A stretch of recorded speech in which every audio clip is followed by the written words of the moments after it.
Hello, this is Alkesh Nanavati, and you're looking at another discussion about Fusion. This time we'll talk about Fusion's relighting capabilities in 3D environment. What you have here is a very simple shot of a handheld camera. It's Panasonic GH2 with a 14mm lens, and we are going to change this into this shot here, where you see that a lot of the relighting is done. There is a light here, light also up above the wall here. There is a light above the wheel. There's a fire here which is also giving the light effect on the wall here and also on the snow. There's a lot of snow here on the ground, snow on the roof, and we are going to build this scene using all these nodes here, and we'll see how everything was done. The other thing you notice here is that the wheel is not spinning here anymore, and this was done using a projection workflow, projecting a single image onto the wheel's geometry. So we'll see how that is done. Before we go into this, I want to spend a few minutes just talking about relighting in Fusion. So for that we'll use this shot here. That's a single shot using the same camera, and here you have an explosion. This explosion was created inside of combustion, and we are going to combine both of these to create a very simple composite. But in that composite you will see that we'll have to work using the 3D environment of Fusion to create the lighting effect of this explosion onto this backplate. Let's do a couple of things here. This one is only a 60 frame shot, so we should change the timeline. So let's just do that first. And this image here is 4976 by 2800 resolution. Now most of my project work is 1280 by 720, so we need to resize. So let's just get a resize tool, and now this should be the right size. Yep, 1280 by 720. So the basic workflow here is that for relighting you need to bring a camera and create some geometry, because if you just connect these two elements together, they're both 2D plates, and combining them doesn't really give you the light effect. All you have is that two separate images combined together, but there is no interaction between the two. There is no explosion showing the lights on the surroundings. So that's what we are trying to create, and that's what I mean by relighting. So let's delete this and create a camera. Now this camera has to be exactly the same as the camera that was used to take this picture, and I know it was 14mm of focal length, so let's change that. And the film back, we also need to change that, because we're going to be projecting this image using this projector, and that one was this value is here. So I'll just very quickly copy and paste.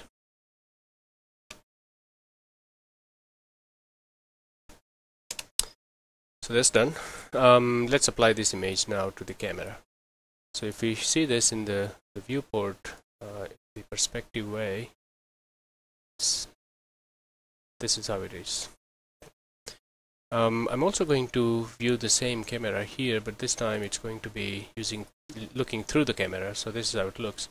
Now we need to move the camera. So this line here that you see, that's the grid line. That's the 000 space. So we need that somewhere by the floor.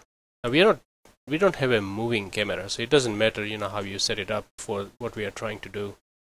Ideally I would also be keeping those things in mind. So let's just move this camera so that this image plane lines up here. Okay, so now we need geometry, and the purpose of the geometry is that we are going to create an image plane to cover the ground, and we are going to put another image plane up right here so that it would take this part of the image on it. Now, because we are not moving the camera, we don't have to worry about the parallax for this pillar and this concrete here and wheel, and if they're all on the same image plane, that would be fine for now.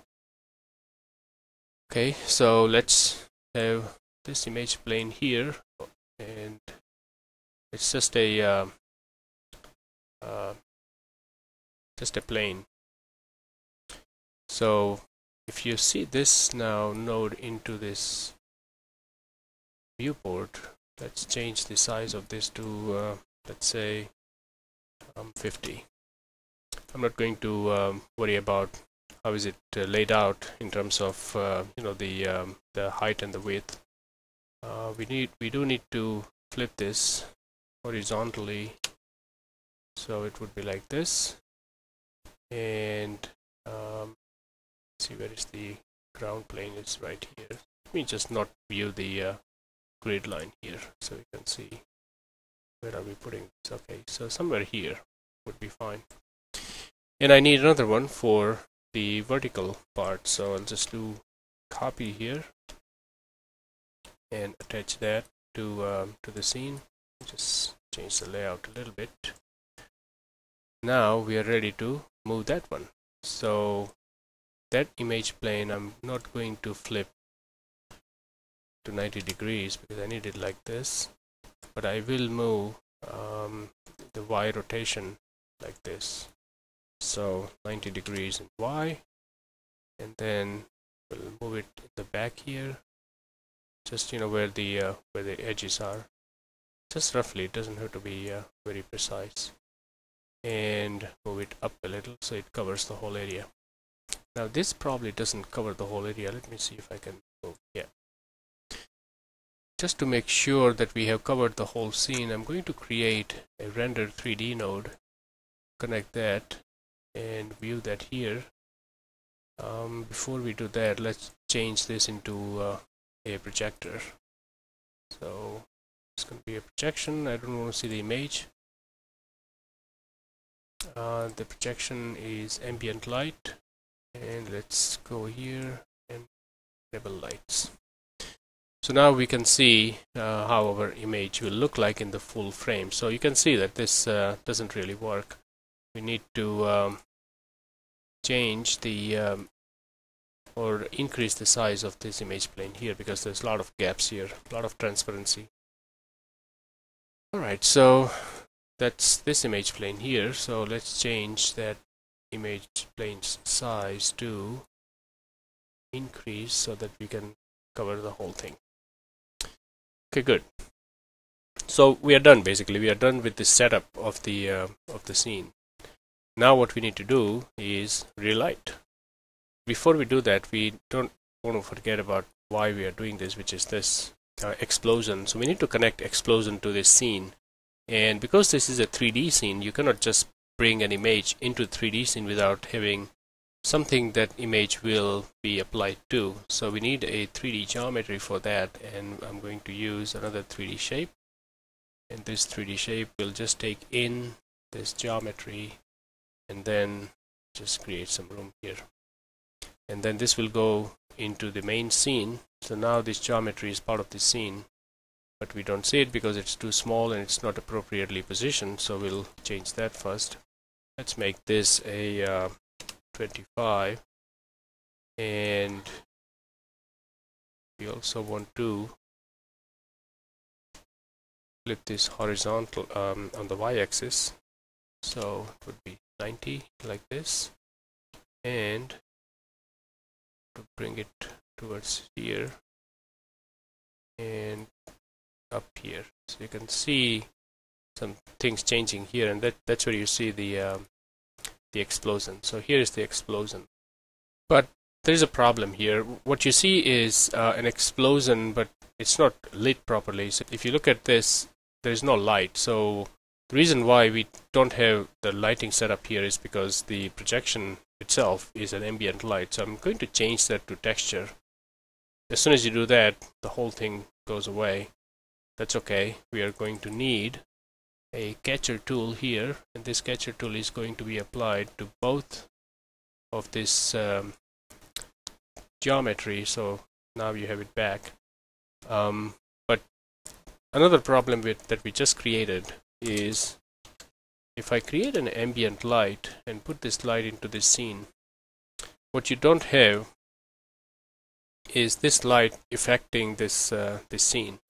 So if you look at lighting is enabled here, and if you take this particular light, change the color of the light and change the intensity of the light, nothing is going to be impacting this part here. It's impacting this explosion, but we don't want that.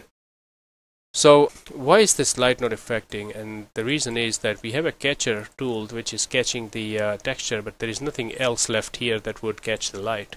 So we need to create a material blend right here at this stage, and we just disconnect this two, and one will go here, the other output will go here. So now you can see that your environment is lit by this light here. So I'm going to make this light kind of a very dull, and to make a early morning or that type of scene, just so that you can barely see what's in the background. Now we need to make another change here, because this geometry is coming straight into this main scene.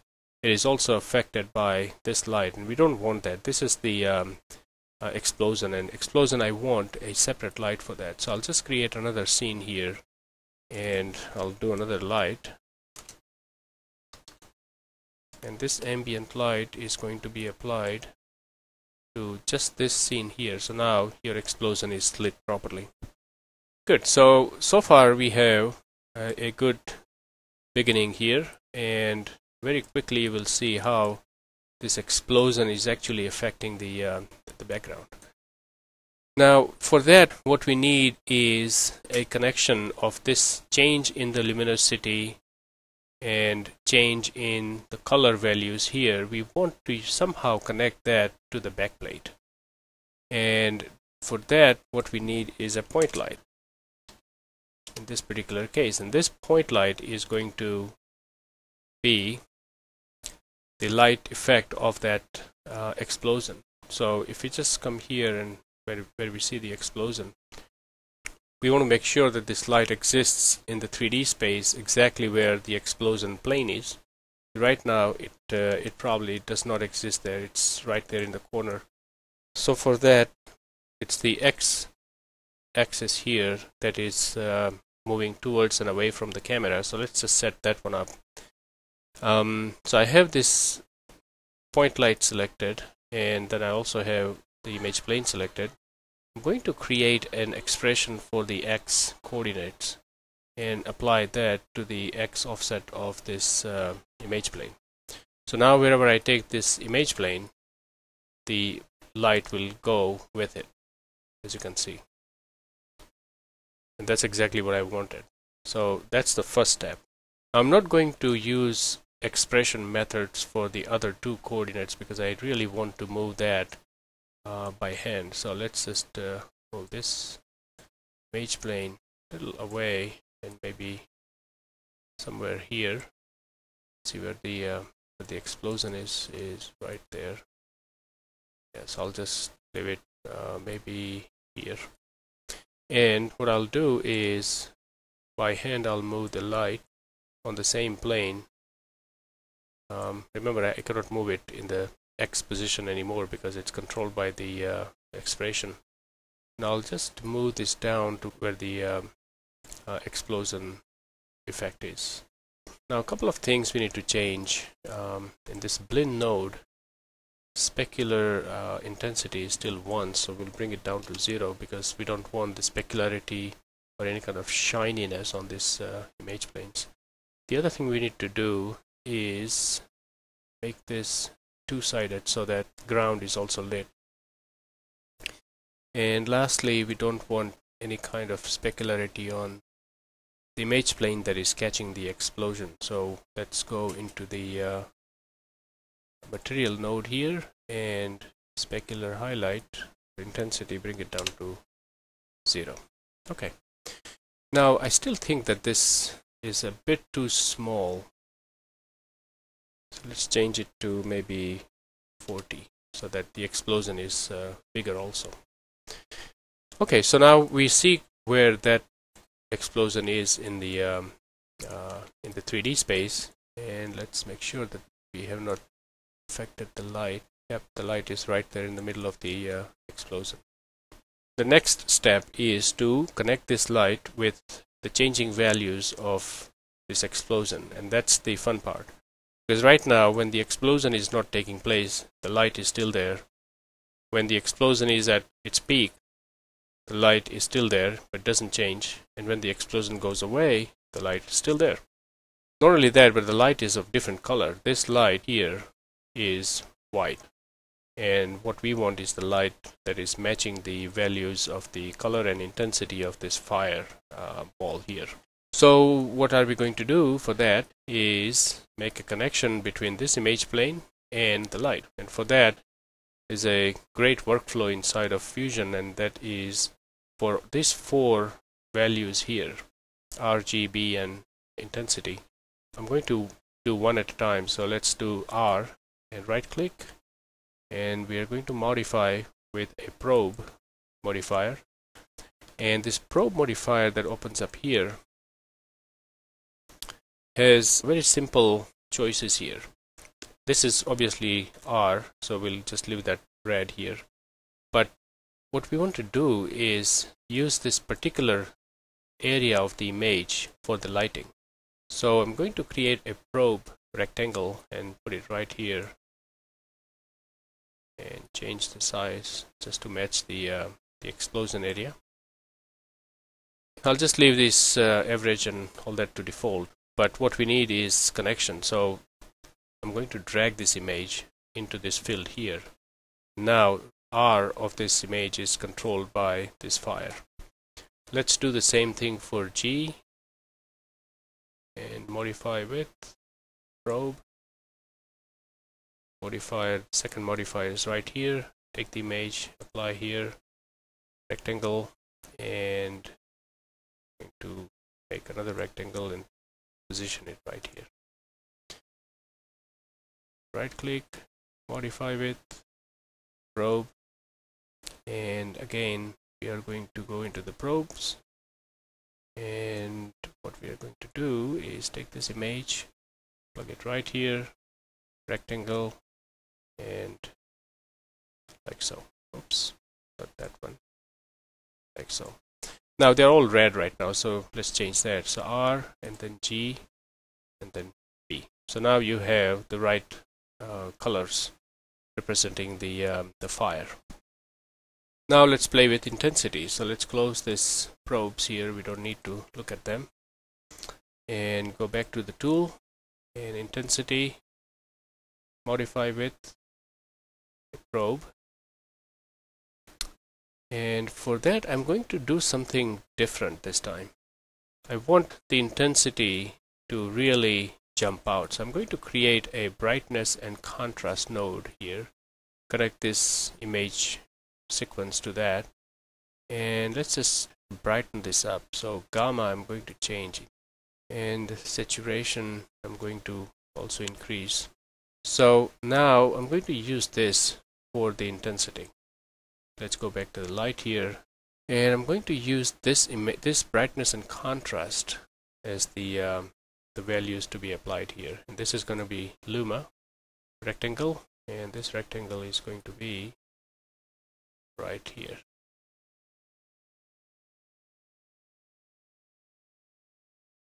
So now we have all of that set up. Now a couple of other things.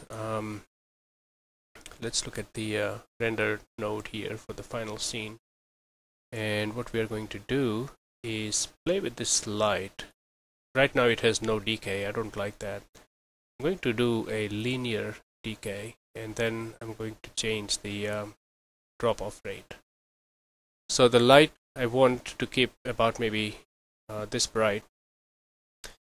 Now if you play this sequence, you will see that there is no light when there is no explosion.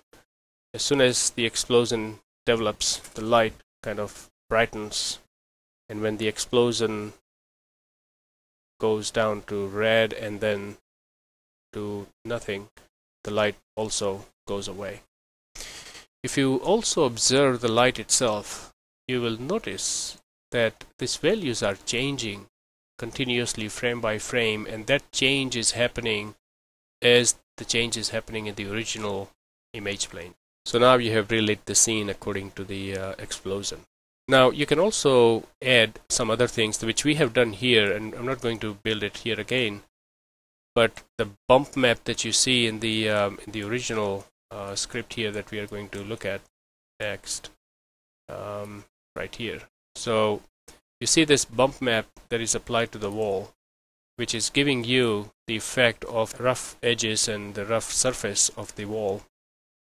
That is especially important when there is a light coming from the top, because you should see the high lit area and the shadowed area, and all that is happening inside of Fusion using the similar techniques that we just did here with bump map applied to that also, and we'll take a look at that next. Okay, so I'm going to stop this one here, and let's jump on to the next one very shortly. I'm going to upload this video as of now, and then I'll upload this big project here within the next week or so. Thanks a lot.